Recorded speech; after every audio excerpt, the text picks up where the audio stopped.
Hi students, this is the last topic of this chapter, that is extraction of copper.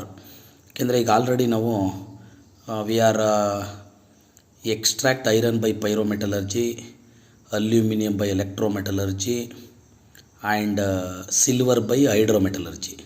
ಅದೇ ಥರ extraction of copper ಅಂದರೆ ಈಗ ಒಂದು ಇದರಲ್ಲಿ that requires current, and in another extraction that require particular solvent. In another that is a pyrometallurgy, in that we need a reducing agent. But in this extraction it is a self reduction extraction. So ಈ ಎಕ್ಸ್ಟ್ರಾಕ್ಷನ್ಗೆ ಯಾವುದೇ ಥರದ reducing ಏಜೆಂಟ್ನ ನಾವು ಹಾಕಿರಲ್ಲ. So ಹಾಗಾಗಿ ಇದು self reduction ಅಂದರೆ ಸ್ವಲ್ಪ ಈಟ್ ಕೊಡೋದ್ರಿಂದನೇ ತನಗೆ ತಾನೇ ಸೆಲ್ಫ್ ರಿಡಕ್ಷನ್ ಆಗಿ ನಮಗೆ ಮೆಟಲ್ ಸಿಗುತ್ತೆ. ಬಟ್ ಆದರೆ ಇಲ್ಲೇನು ಮಾಡಬೇಕಾಗತ್ತೆ, ಸ್ವಲ್ಪ ನಾವು ಸ್ಯಾಂಡ್ ಹಾಕಬೇಕಾಗತ್ತೆ. ಯಾಕೆಂದರೆ ಇಲ್ಲಿ ಕಾಪರ್ ಓರ್ ಜೊತೆಲಿ ಬರುವಂಥ ಇಂಪ್ಯೂರಿಟಿ ಬರುವಂಥ impurity that is a basic ಆಗಿರುತ್ತೆ. That's why we need acidic flux ಅಂದರೆ ಸ್ಯಾಂಡ್ ಹಾಕಿದ್ರೆ ಸಾಕು. ಈಗ ಅದರಲ್ಲಿ ಬರೋಣ. First extraction of copper.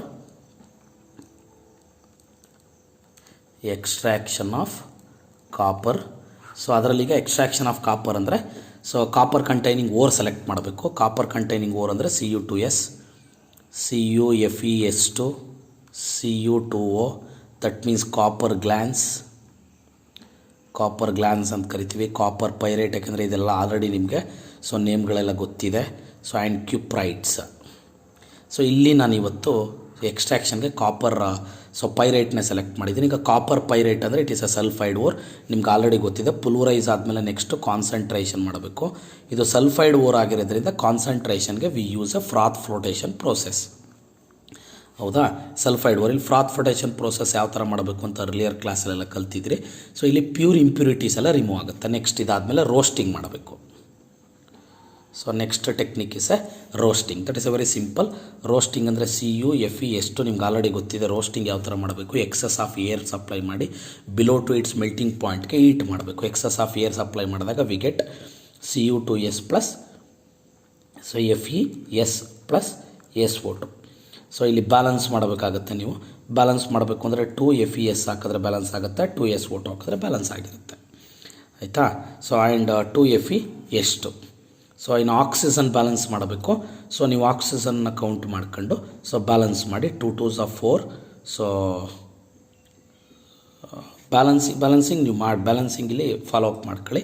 Next ಅದಾದಮೇಲೆ ನೋಡಿ ಈ ಮಿಕ್ಸ್ಚರ್ ಬರುತ್ತೆ. That is a mixture of Cu2s plus Fes. ಈ ಮಿಕ್ಸ್ಚರ್ನ ಕಾಪರ್ ಮ್ಯಾಟೆ ಅಂತ ಕರಿತೀವಿ. ಕಾಪರ್ ಮ್ಯಾಟೆ ಅಂತ ನಾವು ಹೇಳ್ಬೋದು, ಕಾಪರ್ ಮಟ್ಟೆ ಅಂತ ನಾವು ಕರಿಬೋದು. ನೆಕ್ಸ್ಟ್ ಇದಾದಮೇಲೆ ಸ್ಮೆಲ್ಟಿಂಗ್ ಮಾಡಬೇಕಾಗುತ್ತೆ. ಇಲ್ಲಿ ವೆರಿ ಸಿಂಪಲ್. ಈ ಸ್ಮೆಲ್ಟಿಂಗ್ ಮಾಡಬೇಕಾದಾಗ ರೋಸ್ಟೆಡ್ ಮಿಕ್ಸ್ಚರ್ ಬಂದಿರುತ್ತಲ್ಲ, roasted mixture simple.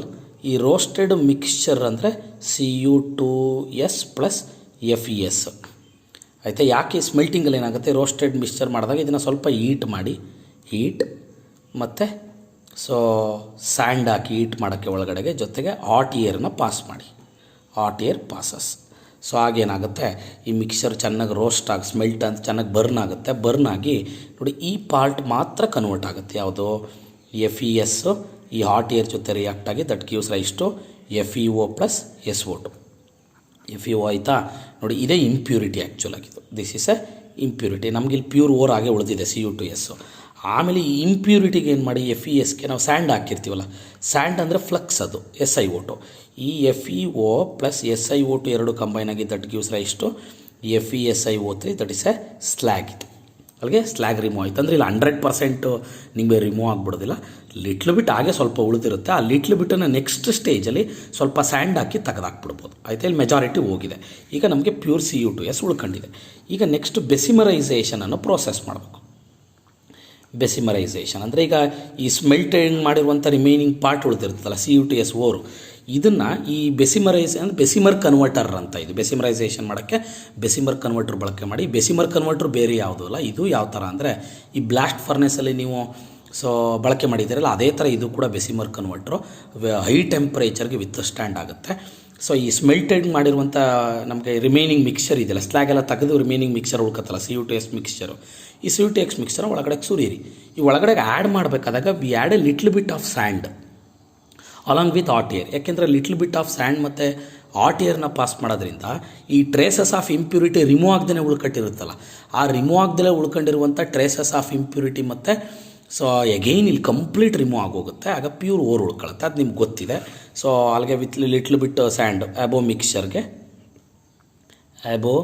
ಮಿಕ್ಸ್ಚರ್ಗೆ so with ಸ್ವಲ್ಪ ಸ್ಯಾಂಡು ಮತ್ತು ಏರ್ ಬ್ಲೋ ಮಾಡಿದ್ರೆ ಈ traces FeS is changes into FeO, then it is combines with SiO2, then it is removed as a slag Fe. So SiO3 ಇದೇನು ಬರೆಯೋ ಅವಶ್ಯಕತೆ ಇಲ್ಲ, ನೀವು ಅಂದರೆ ರಿಯಾಕ್ಷನ್ ಬರೆಯೋ ಅವಶ್ಯಕತೆ ಇಲ್ಲ, ಎಕ್ಸ್ಪ್ಲೈನ್ ಮಾಡಿದ್ರೆ ಸಾಕು. To the above mixture we add little bit of sand and we pass hot air, then the remaining part of FeS is changes into FeO, then it is removed as a slag ಅಂತ ಹೇಳಿದ್ರೆ ಸಾಕು. ನಮಗೆ major reaction ಪಾರ್ಟಿಗೆ ಬರೋಣ. ಇಲ್ಲಿ CO2S ಇದೆಯಲ್ಲ major part. Actually ನಾವು ಒಳಗಡೆ ಆ್ಯಡ್ ಮಾಡಿರುವಂಥ CO2S ಅಲ್ಲಿ 2/3 ಪಾರ್ಟ್ ಅಂದರೆ 0.6 ಸಮಥಿಂಗ್ ಪಾರ್ಟ್ ಅಷ್ಟು ರಿಯಾಕ್ಷನ್ ಸ್ಟಾರ್ಟ್ ಆಗುತ್ತೆ. ಹಾಟ್ ಏರ್ ಅಂದರೆ ಪಾಸ್ ಮಾಡಿದ್ದೀವಲ್ಲ, that is changes into Cu2O plus SO2. ಆಯಿತಾ, ಬ್ಯಾಲೆನ್ಸ್ ಮಾಡಿದ್ರೆ 2. ಸೊ 2 ನೋಡಿ, ನಾವು ಹಾಕಿದ್ದಂಥ CO2S ಅಲ್ಲಿ ಎಲ್ಲ ಕನ್ವರ್ಟ್ ಆಗಿಲ್ಲ. ನಾವು ಆ್ಯಡ್ ಮಾಡಿದಂಥ ಅಂದರೆ 1 ಗ್ರಾಮ್ ಆ್ಯಡ್ ಮಾಡಿದ್ರೆ 0.6 ಗ್ರಾಮ್ ಸಮಥಿಂಗ್ ಅಷ್ಟು ಮಾತ್ರ ಕನ್ವರ್ಟ್ ಆಗೋದು.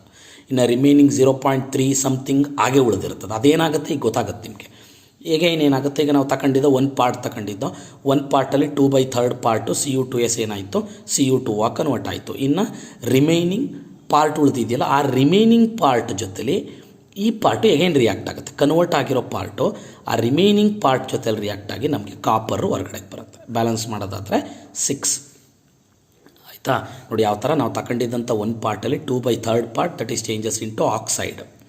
ಆಯಿತಾ, so again the remaining part that again reacts with so the converted part, then it is changes into copper. ಈ ಕಾಪರ್ನ ಬ್ಲಿಸ್ಟರ್ ಕಾಪರ್ ಅಂತ ಕರಿತೀವಿ. ಇದನ್ನು blister copper. Actually blister copper ಅಂದರೆ ಏನು ಅಂದರೆ, ಈಗ ನಿಮಗೆ ಗೊತ್ತಿರಬೇಕು.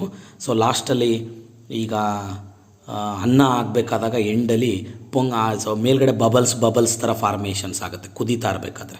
ಸೊ ಅಲ್ಲಿ ಮೇಲ್ಗಡೆ ಒಳ್ಳೆ ಸಣ್ಣ ಕುಳಿ ಥರ ಆಗ್ತಾ ಇರುತ್ತಲ್ಲ, ಆ ಥರ. ಇನ್ನೂ ಸಿಂಪಲ್ ಅಂದರೆ blister ಕಾಪರ್ಗೆ example so red.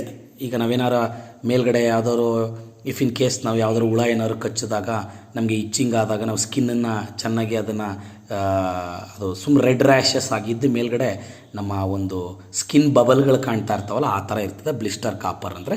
Small ಪೂರ ಚೆನ್ನಾಗಿ ಅದು ಹೀಟಾಗಿ ಬಂದಿರ್ತದಲ್ಲ, ಅದ್ರ ಮೇಲ್ಗಡೆ ರೆಡ್ ರ್ಯಾಷಸಲ್ಲಿ ಸ್ಮಾಲ್ ಓಲ್ಗಳಿರ್ತವೆ. ಅದು ನೀವು ಅನ್ನ ಪಂಗಬೇಕಾದಾಗ ನೋಡಿದಾಗ ಸ್ಮಾಲ್ ಮೇಲ್ಗಡೆ ಬಬಲ್ಗಳು ಬರುತ್ತಲ್ಲ, ಆ ಥರ ಇರ್ತದೆ. ಇದೇ blister copper. It's extraction copper. ಇದು ಪ್ಯೂರ್ ಕಾಪರ್ ಅಲ್ಲ, ಇಂಪ್ಯೂರು. ಅಗೈನ್ ಇದನ್ನು ಫರ್ದರ್ ಪ್ರೋಸೆಸ್ ಮಾಡ್ಬೋದು. ಮತ್ತು ಇನ್ನೊಂದು ಗೊತ್ತಿರಬೇಕು, ನೋಟ್ ಏನಿಲ್ಲ ಅಂದರೆ ಆ್ಯಕ್ಚುಲಿ ಇದು ನೋಡಿ, ಇಲ್ಲಿ ಎಲ್ಲೂ ಕೂಡ ರೆಡ್ಯೂಸಿಂಗ್ ಏಜೆಂಟ್ ಬಳಕೆ ಮಾಡಲಿಲ್ಲ. ಸೆಲ್ಫ್ ರಿಡಕ್ಷನ್, ತಾನು ಈಟ್ ಕೊಟ್ಟೋ ತನಗೆ ತಾನು ಈಟು ಮತ್ತು ಹಾಟ್ ಏರ್ ಕೊಟ್ಟಾಗ ತನಗೆ ತಾನೇ ಅದು ಕನ್ವರ್ಟ್ ಆಯಿತು. ಆದರೆ ನಿಮಗೆ ಒಂದು ಗೊತ್ತಿರಲಿ, ಇಲ್ಲಿ ಬೇಕಾದರೆ ನೀವು ಎಗೈನ್ ಈ CO2Oಗೆ ಸೆಲ್ಫ್ ರಿಡಕ್ಷನ್ ಆಯಿತು ನೋಡಿ, ಈ ಬೆಸಿಮರ್ ಕನ್ವರ್ಟ್ರಲ್ಲಿ. ಇದ್ರ ಬದಲಿಗೆ ನಮಗೆ ಹೆಲಿಂಗ್ಯಾನ್ಸ್ ಡಯಾಗ್ರಾಮಲ್ಲಿ ಗೊತ್ತಿದೆ ಬೆಸ್ಟ್ ರೆಡ್ಯೂಸಿಂಗ್ ಏಜೆಂಟ್. ಯಾವ ಓರ್ ಹತ್ರನಾರು ಆಕ್ಸಿಜನ್ ಹೊರಗಡೆ ತಗ್ಸುವಂಥ ಬೆಸ್ಟ್ ರೆಡ್ಯೂಸಿಂಗ್ ಏಜೆಂಟ್ ಕೋಕ್ ಹಾಕಿದ್ರೂ ನಿಮಗೆ ಬರುತ್ತೆ. Cu ಪ್ಲಸ್ CO2, CO ಅಥವಾ CO2, carbon monoxide, carbon dioxide ಬರ್ಬೋದು. ಆದರೆ ಒಂದು ಗೊತ್ತಿರಲಿ, ಈ ಮೆಥಡ್ಗೆ ಎಕ್ಸ್ಟ್ರಾಕ್ಷನ್ ಆಫ್ ಕಾಪರ್ ತನಗೆ ತಾನೇ ಸೆಲ್ಫ್ ರಿಡಕ್ಷನ್ ಆಗುತ್ತೆ ಅಂದರೆ why we need a reducing agent. ನಾವು ಹಂಗೂ ರೆಡ್ಯೂಸಿಂಗ್ ಏಜೆಂಟ್ ಹಾಕಿ ನಾವು ಸೊ ಎಕ್ಸ್ಟ್ರಾಕ್ಷನ್ ಮಾಡ್ತೀವಿ ಅಂದರೆ ಕಾಸ್ಟ್ ಜಾಸ್ತಿ ಆಗುತ್ತೆ, ಎಕನಾಮಿ ನಮಗೆ ಲಾಸ್ ಆಗಲ್ವಾ. ಹಾಗಾಗಿ ಸೊ ನಾವು ಈಟ್ ಸಪ್ಲೈ ಮಾಡೋದ್ರಿಂದ ಸೆಲ್ಫ್ ಅದೇನಾಗುತ್ತೆ, ಸೊ ದಟ್ ವಿಲ್ ಕನ್ವರ್ಟ್. ಆಯಿತಾ, that is a self reduction ಮೆಥಡಲ್ಲಿ ನೋಡಿ. Heat, reducing agent, solvent, reducing agent, current ಎಲ್ಲ ಬಳಕೆ ಮಾಡ್ಕೊಂಡು ತೆಗೆಯೋದು ಒಂದೊಂದು ಎಕ್ಸಾಂಪಲ್ ಆಯ್ತು. ಇದು ಸೆಲ್ಫ್ ರಿಡಕ್ಷನಲ್ಲಿ ಯಾವ ಥರ ಎಕ್ಸ್ಟ್ರಾಕ್ಟ್ ಮಾಡಬೇಕು. ಆಯಿತಾ, ಸೊ ಇಲ್ಲಿಗೆ ಇಷ್ಟು ನಮ್ಮ ಎಕ್ಸ್ಟ್ರಾಕ್ಷನ್ ಆಫ್ ಕಾಪರು. ಸೊ ಎಲ್ಲ ಒಂದು ಮುಗಿದಿದೆ. ಇದನ್ನು ರೆಗ್ಯುಲರ್ ಕ್ಲಾಸಲ್ಲಿ ಒಂದು ಸಲ ಎಕ್ಸ್ಪ್ಲೈನ್ ಮಾಡ್ತೀವಿ ನಾವು. ಜೊತೆಗೆ ಇಲ್ಲಿ ವರ್ಕ್ ಏನು ಅಂದರೆ, ಇದನ್ನು ಬರೆದು ಇಮ್ಮಿಡಿಯೇಟಾಗಿ ಈಗ ಇದಾದ ತಕ್ಷಣ ಗ್ರೂಪಲ್ಲಿ ನಿಮಗೆ ಸೊ ಒಂದು ಕ್ವಶನ್ಸ್ಗಳು ಬರುತ್ತೆ. ಹತ್ತತ್ರ ಒಂದು 120 ಕ್ವಶನ್ಸ್ ಇರುತ್ತೆ. ಆ 120 ಕ್ವಶನ್ಸ್ಗೂ ನೀವು ನೋಟ್ಸ್ ಇಟ್ಕೊಂಡು ಮತ್ತೆ ಇದೊಂದು ಸಲ ವೀಡಿಯೋ ಎಲ್ಲ ಕೇಳಿ ಆ ಎಲ್ಲ ಕ್ವಶನ್ಗಳಿಗೂ ಪರ್ಟಿಕ್ಯುಲರ್ಗೆ ಆನ್ಸರ್ ಬರೆದು ವಿತೌಟ್ ಫೇಲ್. ಆಯಿತಾ, ಸೊ ನಾಳೆ ಮಧ್ಯಾಹ್ನದೊಳಗಡೆ ಎಲ್ಲರೂ ಕೂಡ ಅಷ್ಟು ಕ್ವಶನ್ಸ್ಗೆ ಆನ್ಸರ್ನ ಮಾಡಿ ನಮಗೆ ಕಳಿಸ್ಕೊಡ್ಬೇಕಾಗತ್ತೆ. ಓಕೆನಾ, ಥ್ಯಾಂಕ್ ಯು.